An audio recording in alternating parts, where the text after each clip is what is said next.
En el vídeo de hoy os traigo un top sobre las mejores películas de asesinos en serie de todos los tiempos. Este subgénero ha dado muchas obras maestras a lo largo de la historia del cine. Por ello, hablaré sobre las que, para mí, son las más influyentes. Empecemos.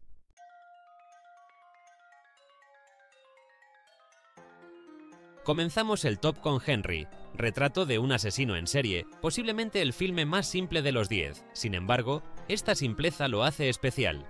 La historia nos narra a una joven que debe irse a vivir a Chicago con su hermano Otis, recién salido de la cárcel, quien convive con Henry, un chico introvertido, atractivo y asesino en serie. A lo largo de la película seguiremos sus actos brutales en los que le acompañará Otis y veremos que no tienen ningún motivo para matar a la gente, simplemente lo hacen como desahogo personal. Dirigida por John McNaughton, es capaz de transmitirnos una crudeza única, con una fotografía fría y carente de artificios que potencia la sensación de realismo. El filme no busca glorificar la violencia, sino mostrarla tal cual es, sucia y desagradable.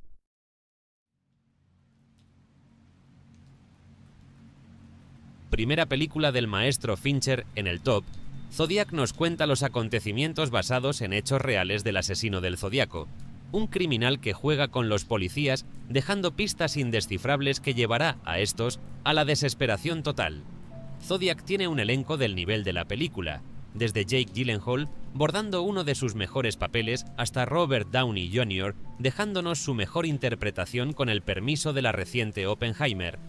El estilo visual de Zodiac es una de las mayores virtudes de la película y un claro reflejo del perfeccionismo de Fincher. Su uso de la cámara es meticuloso, casi quirúrgico.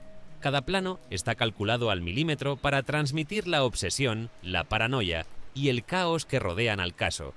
La fotografía, a cargo de Harry Sávides, combina tonos fríos, grises y verdosos que envuelven la historia, en una sensación constante de inquietud.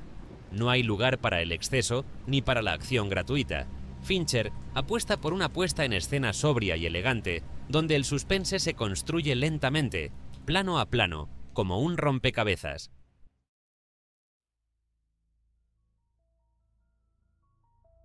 La Matanza de Texas revolucionó el terror gracias a su estilo crudo y semidocumental, filmado con una cámara de 16 milímetros y actores no profesionales, lo que hizo creer al público que todo era real.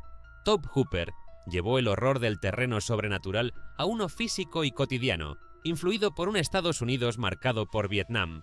En este contexto surge Leatherface, un asesino en serie aterrador, precisamente porque no es un monstruo sobrenatural, sino alguien anclado a la América rural olvidada, cuya presencia, máscara y comportamiento transmiten una sensación de amenaza impredecible y profundamente humana. La cinta utiliza cámara en mano, luz natural y una atmósfera decadente que convierte el entorno en una pesadilla realista. Hooper buscó incomodar al espectador, logrando un impacto que no ha envejecido. Su estilo marcó el inicio del slasher moderno e inspiró filmes como The Evil Dead, Halloween y The Blair Witch Project. Leatherface se convirtió en un icono cultural al nivel de los asesinos más famosos del cine. Si os llama la atención especialmente esta película, tengo un video dedicado a ella en el canal, no dudéis en echarle un vistazo.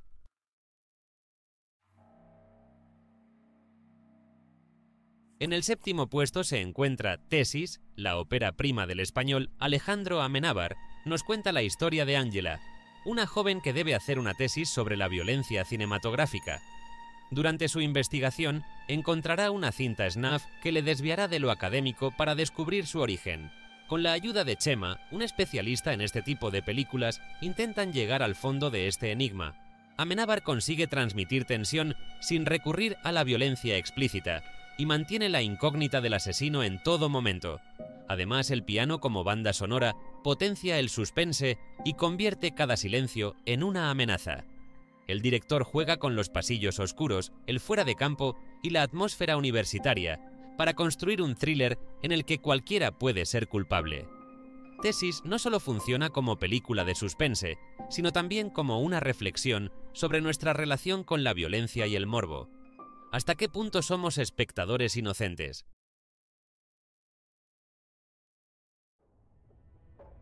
Dirigida por los hermanos Coen, No es país para viejos, es una mezcla de western, thriller y película de asesino en serie, que para muchos es considerada el mejor trabajo de estos directores. En el filme seguimos a Anton Chigurh, interpretado por Javier Bardem, quien consiguió la estatuilla a mejor actor de reparto como todos sabemos. Anton es un asesino implacable y casi inhumano que deja una estela de muerte a su paso. Mientras tanto, el sheriff Ed Tom Bell intenta comprender y detener la creciente violencia, representando una generación que siente que ya no es país para viejos. La destreza de los Coen se nota especialmente en aspectos concretos. Por una parte, el silencio. Los directores confían en el sonido del viento, las pisadas y las armas en vez de en la música. Esto convierte escenas tan simples como abrir una puerta en momentos de terror. Por otra parte, el ritmo de la película es como una caza, pausada y metódica.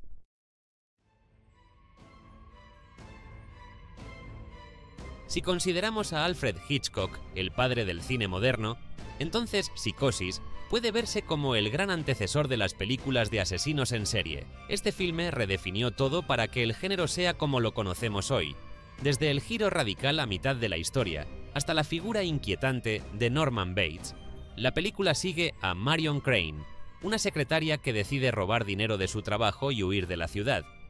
Durante su escapada, una tormenta la obliga a hospedarse en el Motel Bates, un humilde establecimiento regentado por el tímido Norman, quien vive en la casa de al lado con su estricta y misteriosa madre. Quizá las empresas de cortinas de ducha no quedaron muy contentas, pero lo cierto es que la escena de la ducha, con sus 78 ángulos de cámara y 52 cortes, logró que nadie volviera a sentirse seguro en una. Es un indicador perfecto del impacto de Psicosis. El público jamás había visto algo así. La combinación de montaje, ritmo y sonido creó una de las secuencias más memorables de la historia del cine. Hitchcock lleva el thriller al terreno psicológico, explorando la culpa, la represión y la identidad. Psicosis no es solo una historia de asesinatos, es el descenso a una mente rota.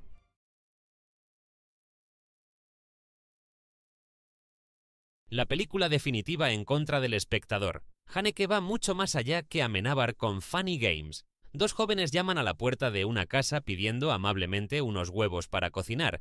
Sin embargo, todo se convertirá en tragedia y empezarán una serie de juegos en los que estos jóvenes disfrutan torturando a la familia hasta el final. Haneke utiliza estos juegos como un espejo que nos obliga a reconsiderar nuestra complicidad con la violencia cinematográfica.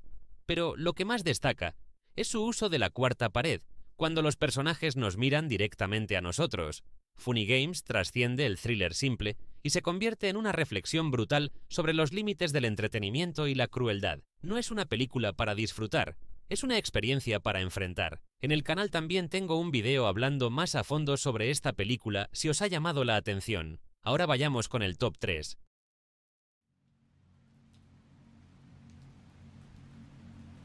La medalla de bronce se la lleva la que para muchos es considerada el pico de las películas de asesinos en serie. Gracias a Seven se originó una explotación de este género hasta el día de hoy. En ella seguimos a dos policías de investigación, el veterano, interpretado por Morgan Freeman, y el novato, al que da vida Brad Pitt.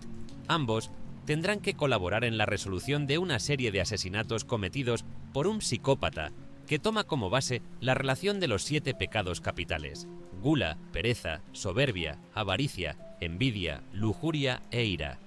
Fincher puso de moda las duplas de investigación con Seven, creando un arquetipo que después sería imitado hasta el cansancio. El veterano desencantado y el joven impulsivo obligados a comprenderse para atrapar a un asesino que siempre parece un paso por delante. Pero más allá de esa dinámica, lo que realmente distingue a la película es su atmósfera opresiva, casi enfermiza. Una ciudad sin nombre que parece sumergida en una tormenta perpetua y que funciona como un reflejo del alma del criminal que persiguen. Por último, la construcción del villano, que no os voy a destripar, es la mejor genialidad que ha tenido Fincher en su carrera, sin olvidarnos del giro de guión del final. Todo conecta de una forma perfecta.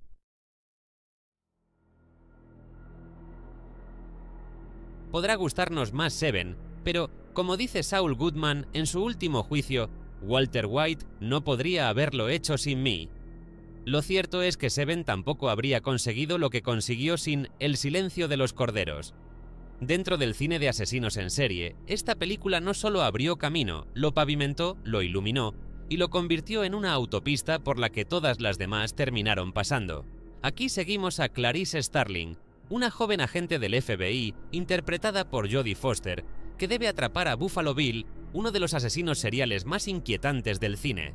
Sin embargo, para comprender su mente, Clarice deberá enfrentarse a alguien aún más peligroso, el Dr. Hannibal Lecter, el asesino caníbal cuya presencia redefinió para siempre al villano cinematográfico. Lecter está interpretado por Anthony Hopkins, quien, dicho sea de paso, después de este papel, pareció quedarse tan a gusto en el personaje que durante décadas dio la impresión de estar interpretando variaciones del mismo señor. Por suerte llegó The Father, demostrándonos la destreza que puede llegar a tener el actor. En definitiva, El silencio de los corderos no solo sentó las bases del género moderno de asesinos en serie, sino que nos dejó a dos de los personajes más icónicos del cine, una obra imprescindible que, más de 30 años después, sigue siendo tan perturbadora y elegante como el primer día.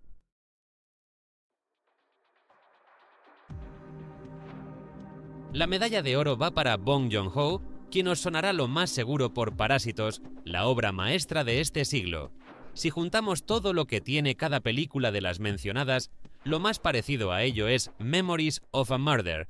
En una zona rural de Corea del Sur, a finales de los años 80, varias mujeres aparecen brutalmente asesinadas bajo un patrón inquietante. Dos detectives locales, poco preparados y acostumbrados a métodos rudimentarios, se ven superados por la complejidad del caso. Esta película es una de las representaciones más crudas y realistas del trabajo policial frente a un asesino en serie. Bong Joon-ho retrata el caso, inspirado en hechos reales, con una mezcla de tensión, humor negro y un profundo pesimismo. La narrativa avanza con una sensación constante de impotencia. Cuanto más creen acercarse a la verdad, más se aleja. Y aún así, es imposible apartar la mirada. La dirección, la fotografía húmeda y opresiva, y unas actuaciones excepcionales, especialmente la de Song Kang-ho, hacen que Memories of a Murder no solo sea un thriller, es una reflexión sobre la obsesión. Y para vosotros, ¿cuál es vuestro top de películas de este estilo? Espero que os haya gustado este vídeo, que probablemente sea el que más me haya costado hacer. Si es así, dejad un like y suscribiros para más top de películas imprescindibles. Nos vemos en el próximo análisis.